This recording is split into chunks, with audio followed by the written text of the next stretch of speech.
안녕하세요. 꽃집을 운영하고 있는 60대 여자입니다. 부모는 드넓은 대지요.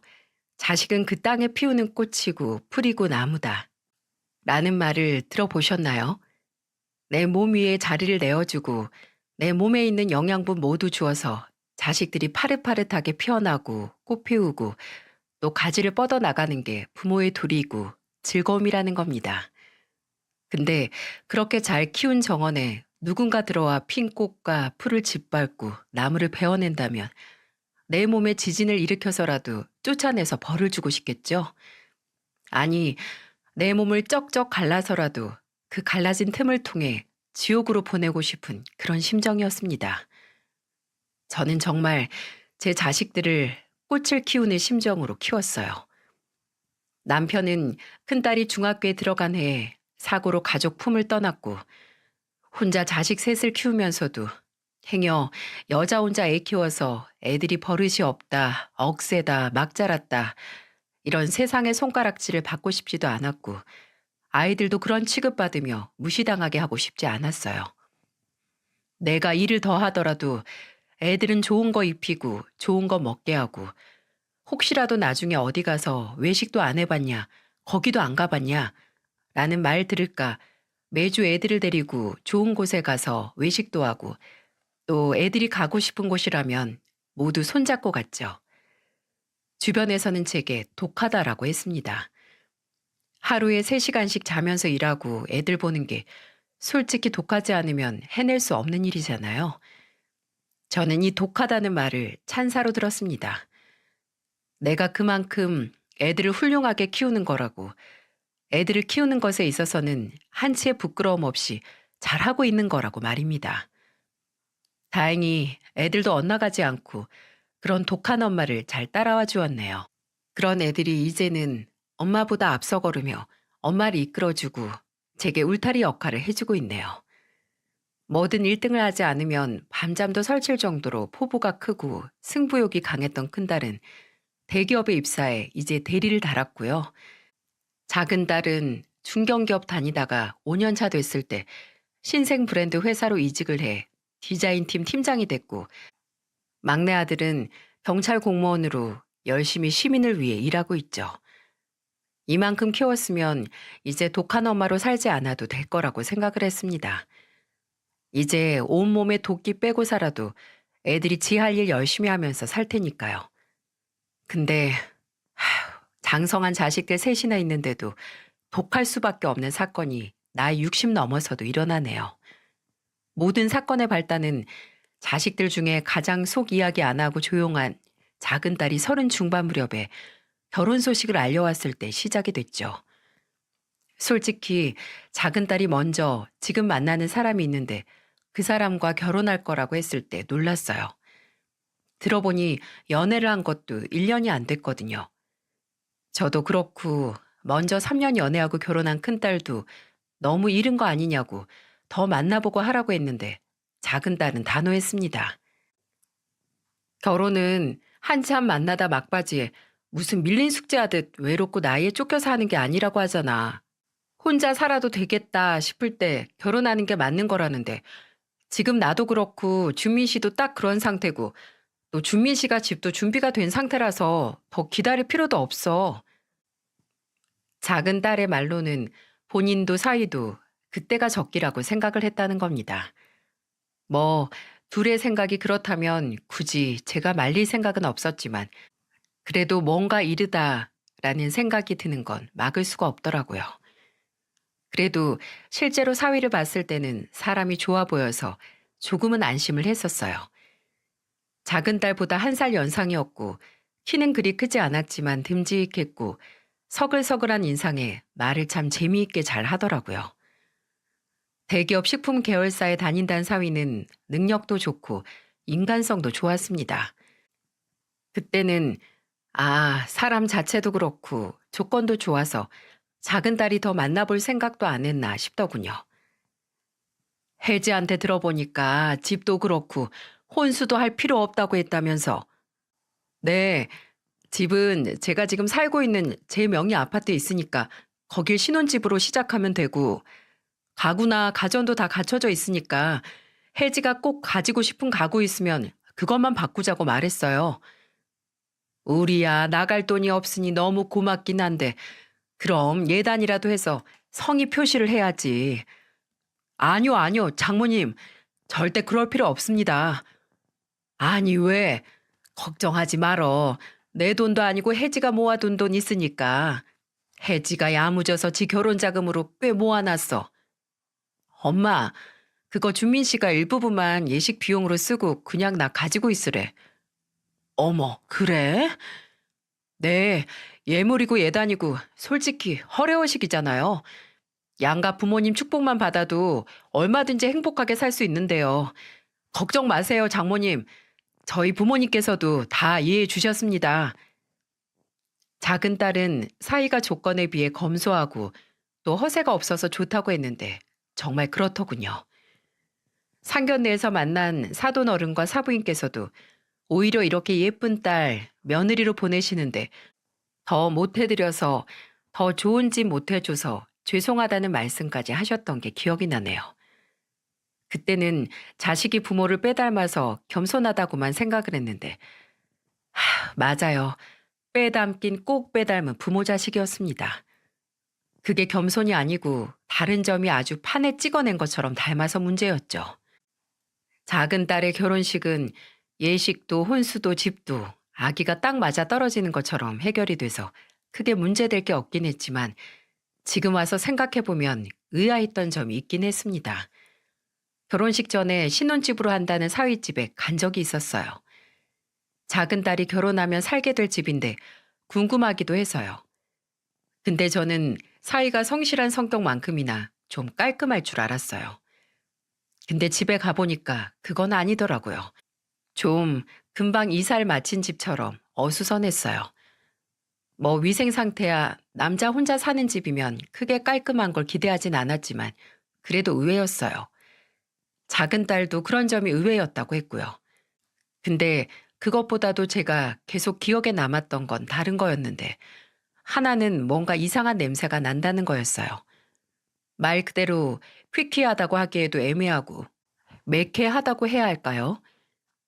이서방, 아무래도 환기 좀 해야 할 것 같은데 공기가 좀 텁텁하네. 아, 이거 제가 장모님 오신다고 해서 초를 좀 켜고 있었는데 그 냄새인가 봐요. 예전에 선물 받은 초인데 오래됐었나 보네요.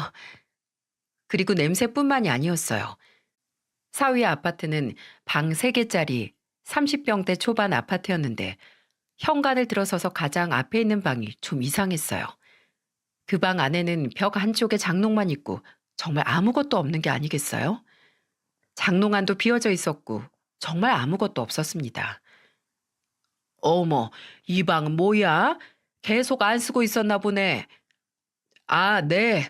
아무래도 혼자 쓰다 보니까 방이 남았어요. 그렇다고 굳이 방 여기저기 물건 놓는 것도 어수선하기만 해서 혜지 들어오면 옷방으로 쓸까 해요. 그때는 그냥 사위의 말을 듣고 그런가 보다 했어요. 무슨 생각을 하겠어요. 그래도 이상한데? 라고 의심하기에도 이상했고 작은 딸도 본인이 이사 들어오면 집을 싹 청소하고 인테리어도 다시 한다고 하는데요. 이런 미심쩍은 기억을 금방 잊을 정도로 작은 딸은 결혼 후에 잘 살았습니다. 결혼하고 넉 달도 안 지나서 금방 임신도 했고요. 본인 예상보다 일찍 아이를 갖긴 했지만 그래도 작은 딸은 엄마가 되는 걸 기대했어요. 그 옷방으로 하기로 한 방을 다시 아기 방으로 한다고 하더군요. 사위도 워낙 가정적이고 자상해서 좋은 아빠가 될 거라고 생각했습니다. 아내에게도 심지어 장모에게도 잘하는데 본인 자식에겐 얼마나 잘하겠어요? 결혼하고 얼마 되지 않았을 때 제가 작은 딸하고 통화를 하다가 다음 주에 오랜만에 친구들하고 나들이 가는데 입고 갈 게 없네 라는 말을 한 적이 있어요. 아시다시피 정말 입을 옷이 없던 게 아니고 나들이 핑계로 오랜만에 옷이나 장만해야겠다는 말을 한 거죠. 근데 그 통화를 하고 이틀 뒤에 사위가 연락이 왔어요. 같이 쇼핑 가자고. 본인이 옷을 사준다고요. 전 아니라고 알아서 산다라고 말했는데 어차피 본인도 살 게 있으니 다 같이 가자고 하는 게 아니겠어요? 그래서 딸하고 사위하고 백화점에 갔죠. 근데 아무리 여성복 매장을 돌고 또 돌아도 마땅히 살 게 없는 겁니다. 왜 그냥 눈에 안 차는 걸로 대충 사면 사고 옷장에 처박아 두고 손이 잘 안 가게 되잖아요. 근데 나중에는 제 작은 딸도 아까 입어본 걸로 사자고 하더군요. 제가 너무 미적지근하게 굴었나 봅니다. 근데 그때 사위가 그러더군요. 여보, 그럼 당신은 지하에 있는 카페라도 가서 뭐 먹고 있어. 앉아서 쉬면서. 나는 장모님이랑 한 바퀴 더 돌다 갈게. 아닐세 이서방. 나 아까 그 니트로 사야겠어. 아니에요, 장모님. 괜히 마음에 안 차는 걸로 사지 마시고 딱 한 바퀴만 더 돌아봐요. 이러니 제가 어떻게 사위를 안 좋게 볼 수 있었겠어요. 제 첫째 사위가 좀 무뚝뚝하고 표현을 못하는 성격이거든요. 그래서 둘째 사위를 봤을 때는 이래서 사위 사랑은 장모라고 하는 말을 이해할 수 있었죠. 한때는 아주 사소한 걸로도 내 딸보다 더 나를 이해해주는 사위를 참 의지했네요. 그리고 기억하기론 제가 그날 더 감동을 한 게 막상 제 옷을 다 사고 저녁 식사 후에 작은 딸과 사위가 저를 집까지 데려다 줬는데 생각해보니 사위는 뭘 안 산 겁니다.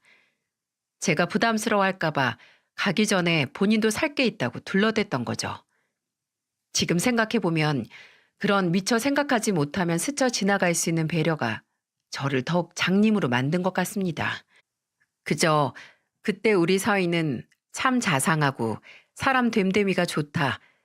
내 딸이 결혼을 잘했다 생각을 했던 제 머리를 어디다가라도 부딪혀 그 기억을 잊고 싶습니다.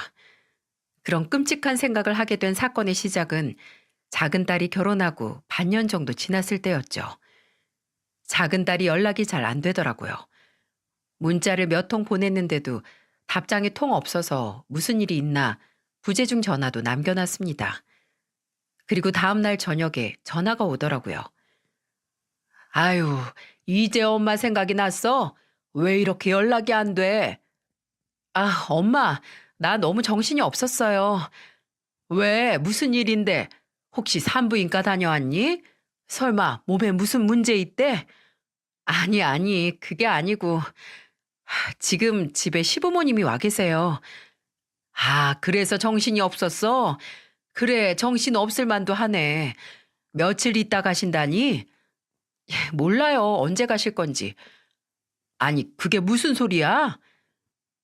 알고 보니 사위와 작은 딸 집에 왔다는 사돈내외는 잠깐 놀러 온 게 아니었습니다. 작은 딸 시댁이 쫄딱 망했다는군요. 사돈 어른이 주유소를 운영한다고 들었는데 몇 년 전 대리점을 늘리면서 기존에 있던 주유소로 대출을 받았고 작은 딸이 결혼하기 2년 전 주택담보대출까지 받아서 무리하게 사업을 확장하다가 결국 집도 경매로 넘어가서 오고 갈 곳이 없게 됐다는 겁니다. 그래서 급하게 장남인 사위 집으로 들어오게 된 거고 제 작은 딸은 하루아침에 시부모님을 모시고 살아야 되게 된 거죠.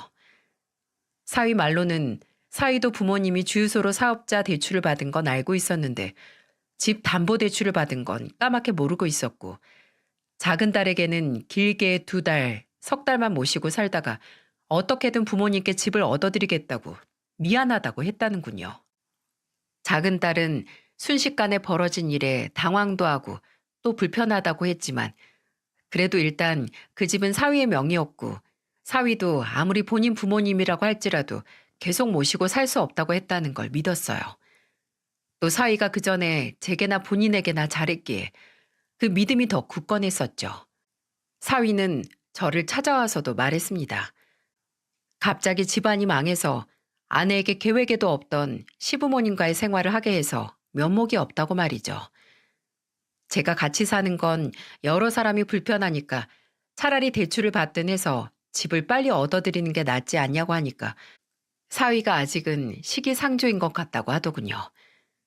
아직 사업 실패로 충격을 받은 부모님을 내보내기 어렵다고요. 그 마음이 이해가 안 되진 않았습니다. 사돈 내외는 일단 지푸라기 잡는 심정으로 장남 하나 믿고 그 집에 들어갔을 테니까요. 이제 홀몸도 아닌 작은 딸이 걱정이 되긴 했지만 작은 딸도 어쩔 수 없지 힘들 때 돕는 게 가족이니까 하고 참는다는데 제가 뭐라 하겠어요? 그냥 조금이라도 스트레스 받거나 하면 참지 말고 엄마 집으로 오라고 그렇게 말했습니다. 처음에는 작은 딸은 제가 한 말처럼 자주 제 집에 와서 자고 갔었어요. 아무래도 식구가 3명이 불어난 건데 집이 엄청나게 좁게 느껴지고 불편하기도 했겠죠. 또 시댁이 사위와 작은 딸 집에 얹혀 사는 거지만 작은 딸에게는 시집살이처럼 느껴질 테고요. 시부모님이 아이 방으로 쓸 방을 시부모님이 쓰신다고 하셨는데 그 전에 집에서 쓰던 물건을 조금도 안 버리고 몽땅 가져오신 것 같다고 집에 발 디딜 틈도 없다고 하더군요. 2명이 살던 집이 갑자기 5명이서 사는 집이 됐으니 정말 움직이는 것도 고역이었겠죠. 또 원래 시댁이 경기도 외곽이었는데 그 근처에 직장에 있던 사돈 처녀가 지 오빠네 집으로 오면서 일도 그만두고 왔다는 겁니다. 그래서 어쩔 수 없이 다시 재취업을 하기 전까지 사위가 용돈을 주고 있다고요. 안 그래도 돈 아껴 쓰기로 유명한데 시부모님하고 아가씨 온 이후로 나가는 돈이 많아졌는지 더 짠돌이처럼 굴어요. 생활비도 내 월급으로 해결하고 있고. 근데 그렇게 제 집은 피난처 마냥 오던 작은 딸이 어느 순간부터 제 집에 발길을 끊었습니다. 아니, 연락도 잘 안 됐어요. 4번 하면 1번 받을까 말까였죠. 그래서 제가 작은 딸에게 문자를 보낸 뒤 찾아간 적이 있었습니다. 그렇게 사돈 내외와 사돈 처녀가 같이 살고 나서 처음으로 찾아간 작은 딸네 집은 아비규환, 아주 귀신의 집이 따로 없었네요. 작은 딸 말처럼 그전 집에 있던 살림살이를 몽땅 가져온 건지 집안은 발 디딜 틈도 없이 좁았고 어수선했어요. 작은 딸은 아무래도 갑작스러운 시부모님과의 동거로 힘든 본인 모습을 제게 보여주고 싶어 하지 않는 것 같았습니다. 그런 딸의 모습도 물론 속이 상했지만 제가 딸네 집에 가서 놀랐던 이유는 따로 있었어요. 제가 아무래도 꽃집을 하다 보니 집이나 가게나 널린 게 꽂히고 빈손으로 가기도 뭐해서 꽃다발은 좀 크게 만들어서 갔었네요.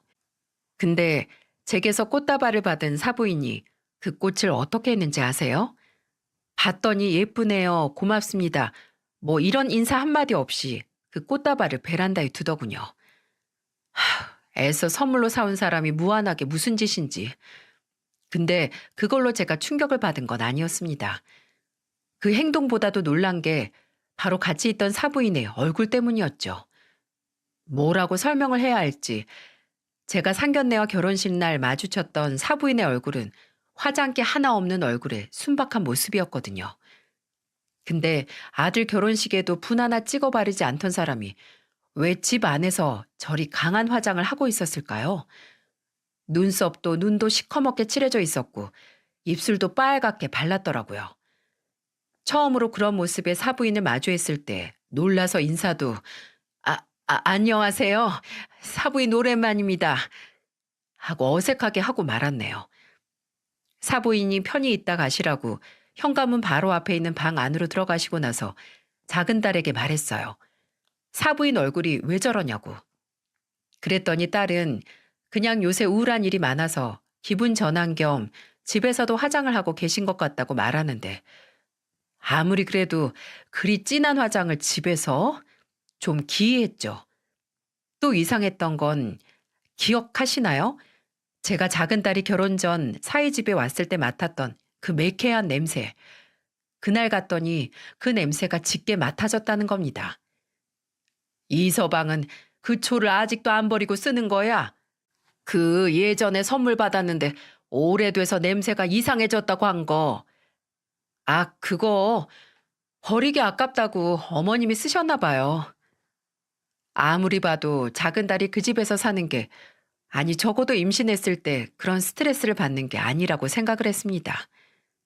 그래서 작은 딸에게 출산 전이라도 저한테 와서 지내라고 했어요. 그랬더니 작은 딸도 처음에는 알겠다고 했는데 나중에는 또 아직 회사에 나가는데 엄마 집은 회사랑 너무 멀다고 괜찮다고 하는 겁니다. 제 집이 그 당시 작은 딸 신혼집이랑 멀긴 했어요. 차로 1시간은 넘게 갔어야 하니까요. 그러다가 또 연락이 뜸해지고 나중에 큰딸에게 들어보니 큰딸이 조카들이 쓰던 아기용품이나 옷가지를 준다고 이서방을 시키든지 해서 집에 들르라고 연락을 했나 봐요. 근데 그때 작은 딸이 어차피 지금 들고 와도 놓을 곳도 없다고 다른 사람을 주든 하라고 본인은 알아서 한다고 했다는 겁니다.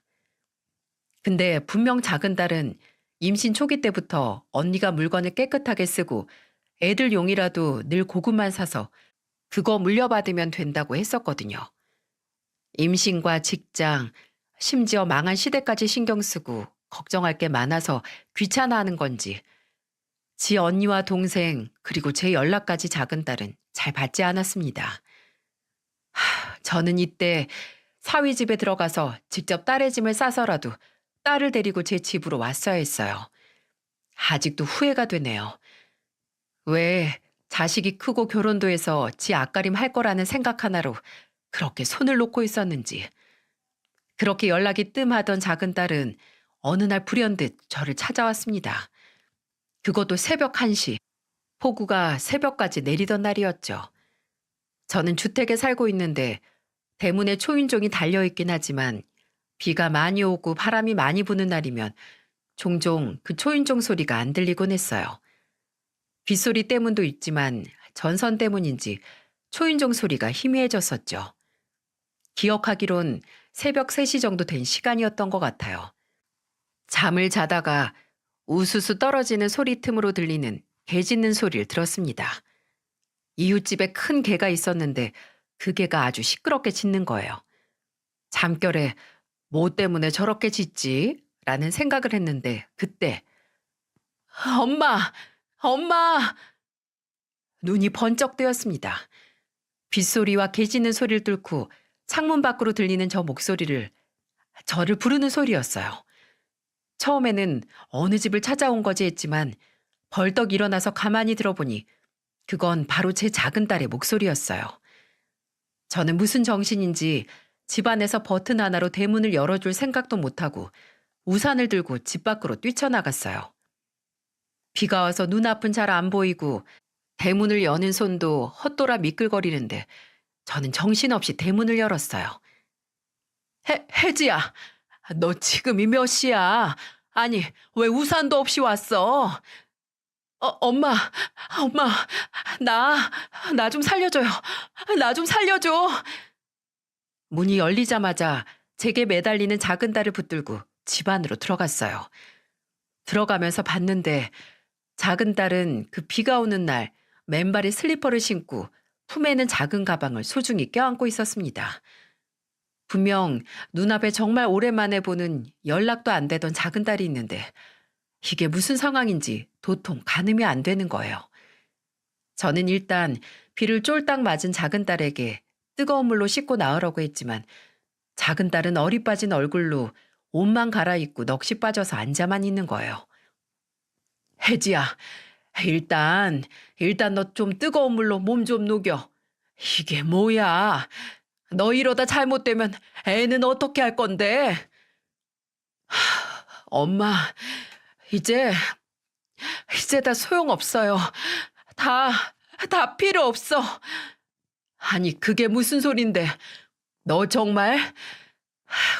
일단 너 여기 이러고 온 거 이서방은 알아? 이서방 때문이야? 답답해 미칠 지경인데 제대로 설명도 안 해주는 작은 딸을 보고만 있다가 저는 휴대폰을 집어들었어요. 안 되겠다. 지금 이서방한테 전화해서 엄마 안 돼. 나 지금 도망 온 거란 말이야. 그 사람한테 절대 말하면 안 돼. 도망? 너 그게 무슨 소리야? 도망이라니? 지금 이 시간에 이 꼴로 엄마 집에 온 게 도망을 나와서라고? 이서방한테서?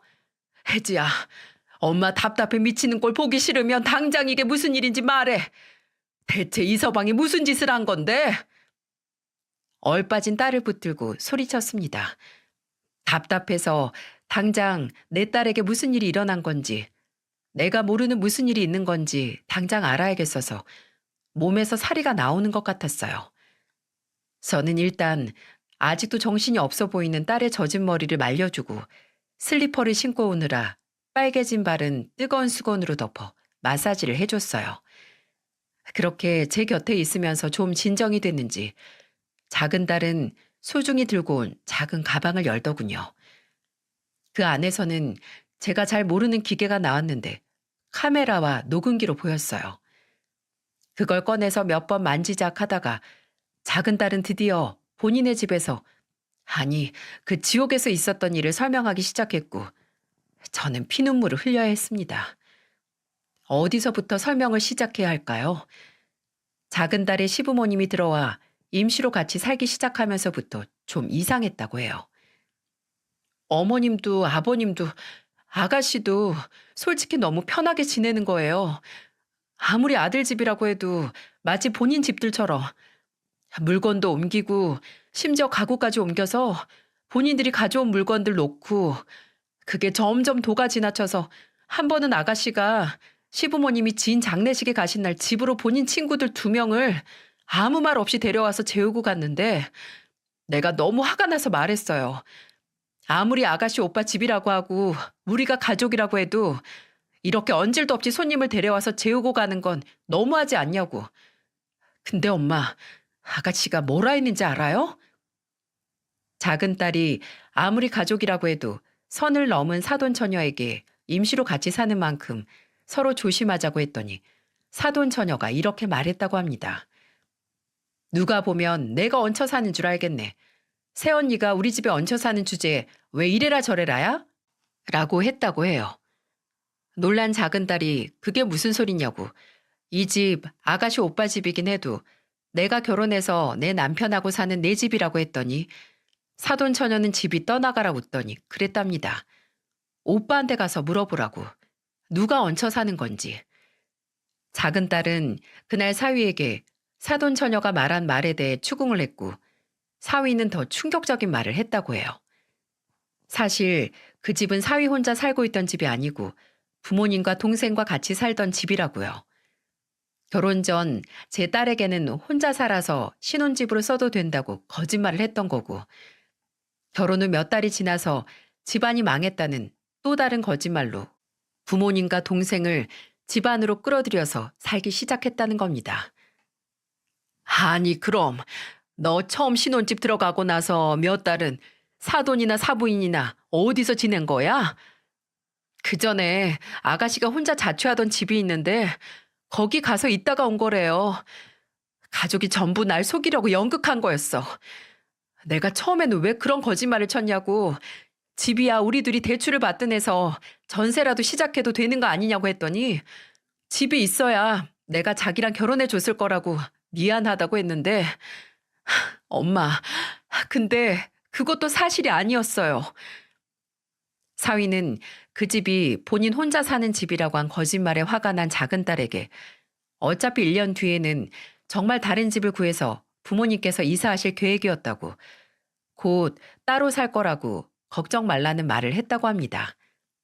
근데 작은 딸은 찝찝함을 떨치지 못하고 그 집 등기부 등본을 떼서봤는데, 아니 이게 뭔가요? 그 집 명의도 사위 명의가 아니었던 거죠. 심지어 사돈이나 사부인 사돈 처녀 명의도 아니었어요. 그 집은 다름 아닌 월세였다는 겁니다. 믿어지시나요? 거짓말을 하나 하기 위해 7개 다른 거짓말을 해야 한다고 하는데, 그때 작은 딸은 그동안 쌓아왔던 사위와의 관계에 대해 의심이 들기 시작했고 또 다른 거짓말은 없는지 찾기 시작했다고 해요. 진짜 설마 했어요, 엄마. 설마 이 사람이 직업도 속였을까? 아니, 대기업에서 일한 게 몇 년 차인데 아직도 월세 사는 게 이상하잖아요. 나한테는 시부모님 집 얻는다고 돈 없다고 하고 대출은 또 빚지기 싫어서 안 받는다고 하고. 그래서 그 사람 일하는 본사에 전화해봤어요. 홍보팀 이주민 대리님 있냐고.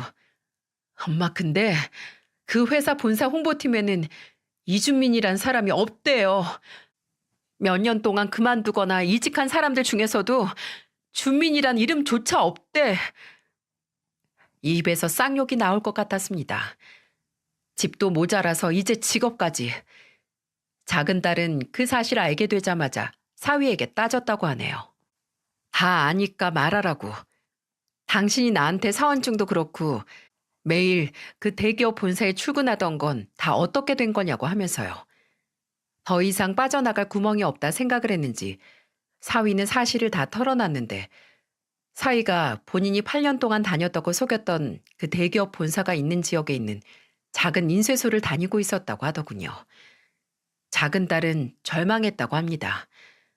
뱃속에서는 눈앞에 있는 사기꾼과의 애가 자라고 있는데 모든 사실을 알았으니 말이죠. 근데 구석에 몰린 쥐가 고양이를 공격한다고 했나요? 아니, 구석에 몰려 모든 게 밝혀진 사위도 그리고 시댁 식구들도 그때부터는 무대뽀로 행동을 했다고 하네요. 이제 거리낄 게 없다고 생각을 한 건지 그때 작은 딸은 제게 사진 몇 장을 보여줬는데 저도 제 눈을 의심했습니다. 그건 어느 작은 방 안의 사진이었는데 아무리 봐도 그건 무당들이 신을 모시는 신당처럼 보였어요. 저도 점을 보러 무당집에 가본 적은 없지만 TV에서도 나오잖아요. 뒤에 제단 같은 게 있고 화려한 천이나 장식물들로 장식되어 있는 그런 방이요. 내가 우리 아이 방으로 만들려고 했던 그 방 시부모님이 쓴다고 했었잖아요. 근데 내가 들어가서 살기 전부터 어머님이 신당으로 쓰던 방이래요. 우리 시어머니가 무속인이었다고요. 어디서 더 놀라야 할지 가늠조차 안 되더군요. 사위가 제 작은 딸에게 결혼 사기를 친 것도 모자라 이제 사부인이 무당이라고요? 여러분께서 제 사연을 듣고 거짓말하지 말라고 하셔도 이해합니다. 저도 믿어지지 않았는데 여러분께서도 믿을 수 없으시겠죠.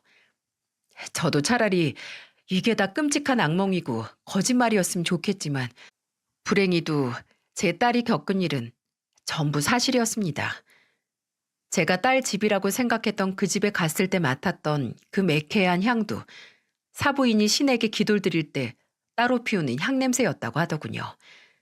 작은 딸이 모든 사실을 알게 되자 사부인은 더 이상 지체하지 않고 집안에 신당을 만들어서 손님을 받기도 했다고 해요. 그것도 기겁을 할 노릇인데 더 견딜 수 없는 건 사부인의 이상 행동은 따로 있었습니다. 어머님이 나한테 웬 부적을 써주시는 거예요. 나도 이제 이 집의 진정한 일원이 됐으니까 액땜을 해야 한다고. 진짜 가족이 된 의식을 해야 한다고. 그러려면 내가 이전 사회에서 묻혀온 기운을 씻어야 한다고, 구슬해야 한다고 하는데 돈을 달래요. 아무리 가족이어도 굳은 물질적인 보상이 있어야 한다고. 난 그때 남편이 그 인간이 어머님을 말릴 거라고 생각했어요. 근데 몇십 년 같은 집안에서 그 꼴 보고 산 사람이 뭐가 다르겠어요. 이미 한통속이지. 나한테 그냥 어머님 용돈 준다고 생각하고 줄았는데 미쳤어요? 1,000만 원 가까이 되는 돈을 내가 됐다고 안 한다고 엄마 집으로 간다고 했는데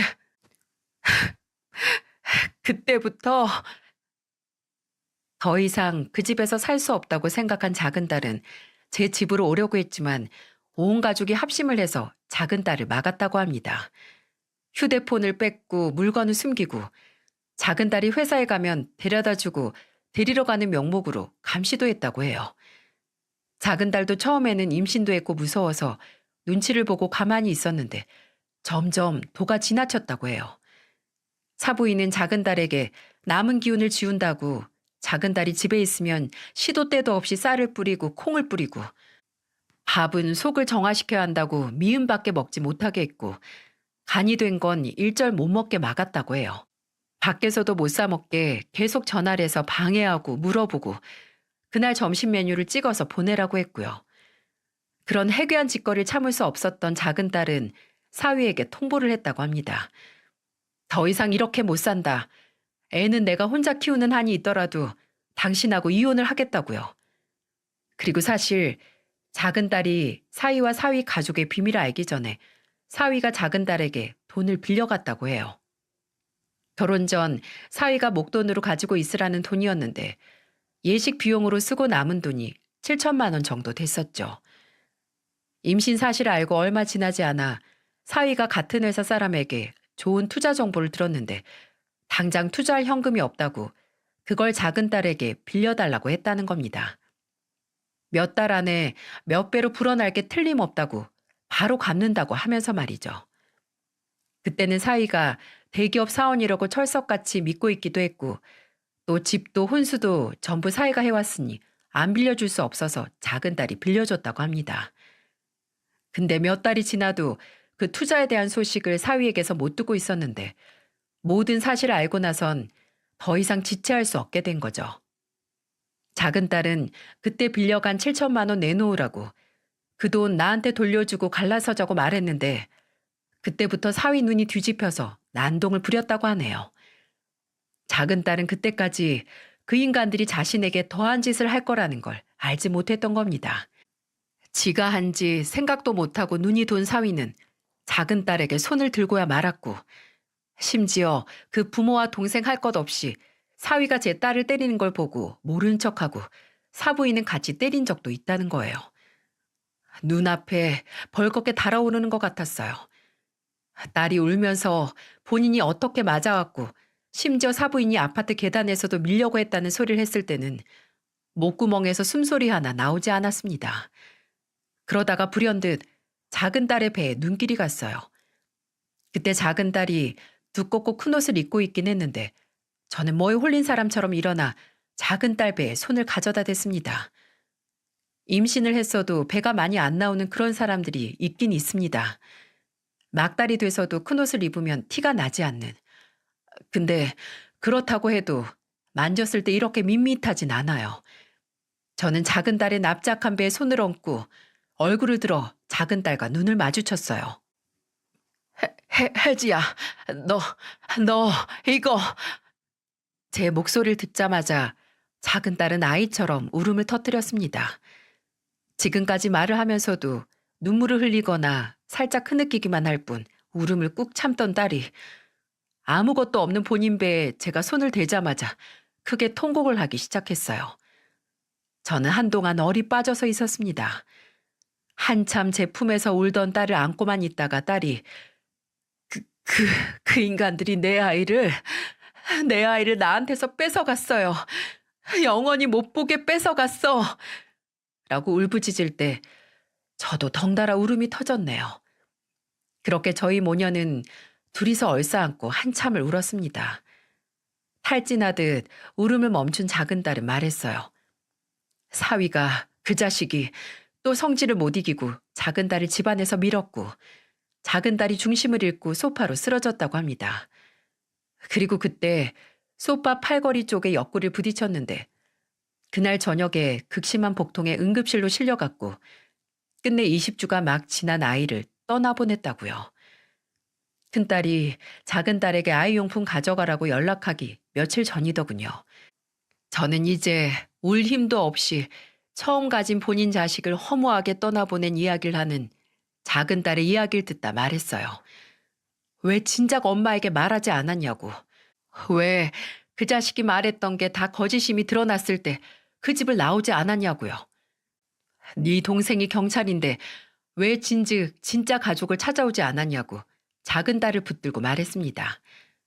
딸이 그러더라고요. 처음 그 집이 사위가 혼자 사는 집이 아니었다는 걸 알고 사위 직업이 인쇄소 직원이었다는 걸 알게 됐을 때는 그래도 되돌릴 수 있을 거라고 사실을 알았으니 됐다고 생각을 했다고 합니다. 사위 말대로 1년 안에 시부모님 집을 구하기 전까지 참으면 된다고요. 근데 점점 수면 위로 사위가 지금껏 했던 거짓말들이 드러나기 시작했고 정신을 바짝 차렸을 때는 이미 사위에게 맡고 있었다고요. 작은 딸이 말하기로는 유산하기 전까지 기억이 없다고 해요. 그냥 기억이 뿌옇다고요. 충격을 심하게 받은 건지 제게 엄마 이게 잘 된 건지 다행인지 모르겠는데 몸에 멍은 남아있는데 그 인간한테 맞은 기억은 별로 안 남아있어요. 라고 말하는 작은 딸을 보고 저도 정신을 놓고 싶었습니다. 근데 유산을 하고 아이를 잃고 나니까 나도 엄마 품에 한 번도 안겨보지 못한 아이를 따라가기 전에 그 집을 나와야겠다고 다짐했다고 해요. 근데 그 전에 꼭 할 일이 있었는데 이렇게 나가서 그냥 이혼만 하기엔 억울해서 사위나 시댁 인간들이 본인에게 한 짓들을 증거로 만들어야겠다고 생각했다네요. 다 같이 합심해서 나 하나 등신 만들었는데 이혼할 때도 마찬가지겠지. 내가 미친 거라고, 내가 미쳐서 유산하고 이혼하자고 하는 거라고 몰아갈 수도 있잖아요. 그래서 증거 다 모을 때까지 더 참았어. 어떻게든 나한테 한지, 내 아이에게 한지 되갚으려고 나 정말 지옥에서 이 악물고 참았어요. 작은 딸이 비 오는 날 품에 소중히 안고 온 그 가방에서 나온 작은 카메라 녹음기가 그 증거였습니다. 작은 딸은 병원에서 퇴원하면서부터 집안에 가정용 CCTV를 설치했고 매일 몸에 녹음기를 지니고 생활을 했다고 해요. 유산하고 나서 작은 딸에게 사위와 시댁 인간들은 더 가혹하게 굴었고 그 모습이 전부 그 작은 기계 안에 녹화가 되고 녹음이 됐다고요. 저는 차마 그 영상을 보지 못했습니다. 나중에 그 영상을 본 큰딸에게 듣기로는 사부인이 작은 딸에게 물을 뿌리고 세탁기에서 꺼내온 옷들을 던지고 심지어 불로 위협도 하는 장면도 있었다고 하네요. 부적에 불을 피워서 그걸 작은 딸 얼굴에 가져다 댔다고요. 사위도 더하면 더했지 덜하진 않았다고 하는데 작은 딸의 머리통을 후려갈기고 목 뒷덜미를 잡고 이리저리 끌고 다니기도 했다고 합니다. 장면을 보지 않고 듣기만 해도 머리 꼭대기로 피가 몰리고 당장 그것들을 잡아다 무자비하게 두들겨 패고 싶었어요. 그 어떤 벌을 받는다고 해도 그 인간들만큼은 제 손으로 꼭 지옥으로 보내고 싶었습니다. 작은 딸에게 모든 설명을 듣고 저는 바로 아들에게 연락을 했어요. 아들은 경찰이니 저보다도 그때 작은 딸이 그 인간들을 고소하는 절차에 도움이 될 테니 말입니다. 아들 또한 본인 누나가 당한 일에 대해 법보다 주먹으로 무력으로 보복을 하고 싶어 할 정도로 분노했지만 입장이 입장이고 또 앞으로 작은 딸이 할 고소에 영향이 갈지도 모르니 꾹 참자고 했어요. 근데 저는 도저히 참을 수가 없더라고요. 다음 날 낮에 작은 딸이 지 동생과 경찰서에 가고 변호사 사무실에 갈 때 저는 혼자 사위의 집에 갔습니다. 내 딸을 몇 개월 동안 지옥에서 살게 한 그 악기들이 있는 곳으로요. 사실대로 말하면 저는 그 집으로 향하면서도 어떻게 보복을 할지 감이 안 잡혔습니다. 그저 평범한 사람인 제가 비정상적인 인간이 내 딸에게 저지른 일에 대한 보복을 얼마나 독창적이고 악독하게 상상할 수 있겠어요. 조금이라도 되갚아주겠다고 마음을 먹긴 했는데 가서 쥐어 패는 것만으로는 속이 안 풀릴 것 같았죠. 그러다가 길가에서 고소한 냄새가 나는 거예요. 그 근처에 방앗간이 있더라고요. 왜 들기름 팔고 떡하고 쌀 파는 곳이요. 지나가면서 앞에 수북이 쌓여있는 쌀을 보니 사부인이란 인간이 제 딸에게 기운을 쫓는다며 쌀을 뿌렸다는 말이 떠오르더군요. 저는 그 방앗간 앞에 한참 있다가 안으로 들어갔습니다. 그리고 다시 나와서 목적지로 향했죠. 제가 사위 집에 도착했을 때 뭐가 그리 뻔뻔한지 그 무당 화장 덕지덕지한 사부인이 문을 열어주더군요. 평일이라서 사위는 아직 퇴근 전으로 보였고요. 무슨 일로 오셨어요? 새아기라면 지금 집에 없는데. 알아요. 지금 제 집에 있거든요. 새아기가 사부인 댁으로 갔나요? 왜요?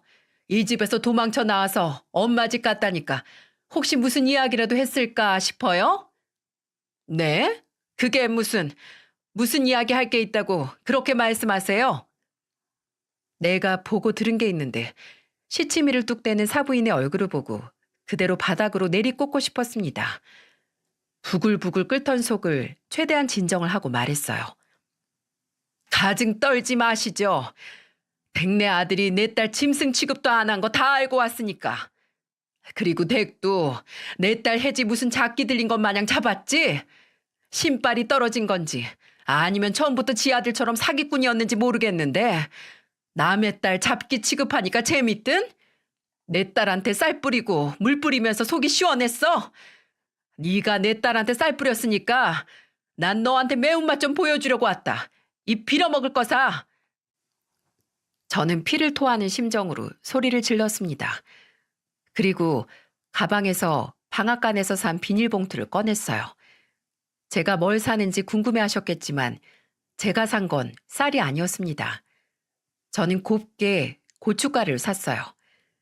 그 여자가 내 딸한테 쌀을 뿌렸으니 저는 그 여자에게 고춧가루를 뿌려 쌀을 맞는 것보다도 수십 배는 더 괴롭게 하고 싶었어요. 저는 비닐봉투에서 고춧가루를 한 움큼 집어서 사부인에게 뿌렸어요.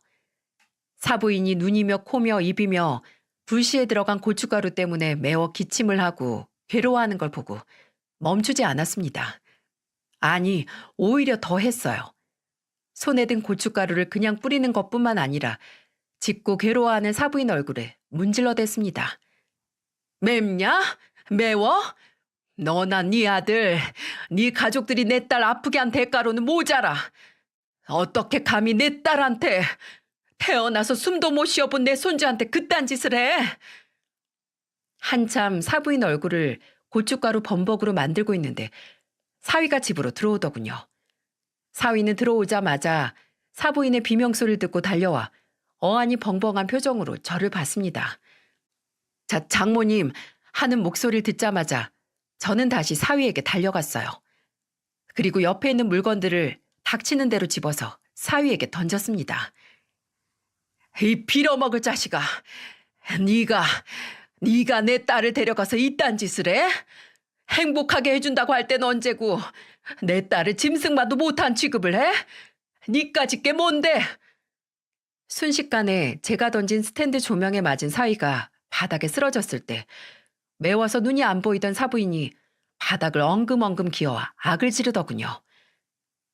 준민아, 경찰에 신고해 얼른. 경찰? 불러. 나도 경찰 만나서 할 말 많으니까 부르라고.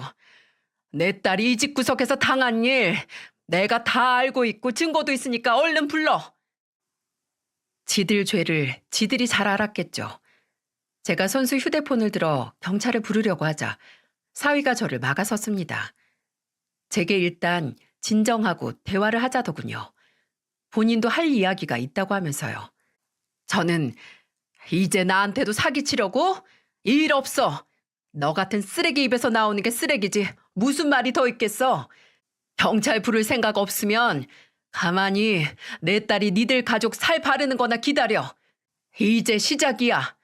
너 내 딸이랑 내 손주한테 한 짓 벌받게 할 거니까 각오하라고. 라고 마지막 고함을 지르고 그 집을 나왔습니다.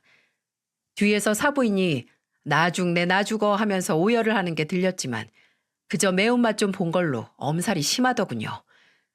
저는 제 딸의 복수를 했고 딸은 경찰서에서 사위를 결혼 사기와 폭행 그리고 사부인을 모욕죄와 폭행으로 고소를 했습니다. 이걸 다행이라고 해야 할지 모르겠지만 금전적인 피해는 초반에 빌려준 7천만 원이 전부였어요. 사위가 이후 모든 거짓이 들통났을 때 신용 등급이 좋은 딸 명의로 대출을 받으려고 하고 사돈 어른까지 며느리 명의로 대출을 받으려고 하고 심지어 사돈 처녀도 무슨 네일아트인지 뭔지 가게를 낸다고 돈을 빌려달라고 제 딸을 못살게 굴었다고 하더군요. 그리고 딸이 그 요구들을 들어주지 않자 사위와 사부인의 폭행의 정도가 점점 거세진 거라고 하더군요. 더 놀라운 건 사부인 그 무속인 있죠? 이미 사기굿으로 악명이 자자해서 정가가 있더라고요. 아주 집안이 대대로 사기꾼 피가 흘렀던 겁니다. 작은 딸이 목숨을 걸고 그 지옥에서 수집을 한 증거들로 혐의가 입증이 됐고 그 사기꾼 모자는 구속이 됐습니다. 이혼 소송이 끝나기도 전에 1심에서 사위는 징역 3년과 사부인은 징역 8개월을 선고받았죠.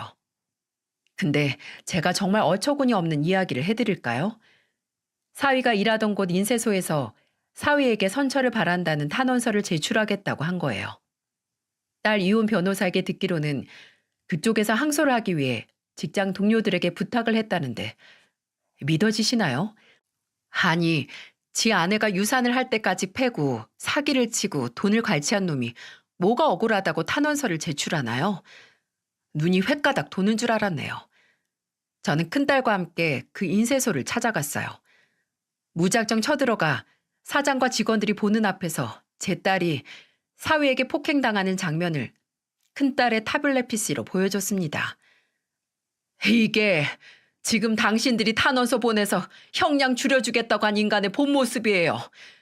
뭐가 속았는지 모르겠지만 이준민 이 인간, 이 인쇄소 다니는 게 쪽팔려서 불쌍한 내 딸한테는 대기업 다닌다 거짓말 치고 사기 결혼한 몹쓸 인간이라고.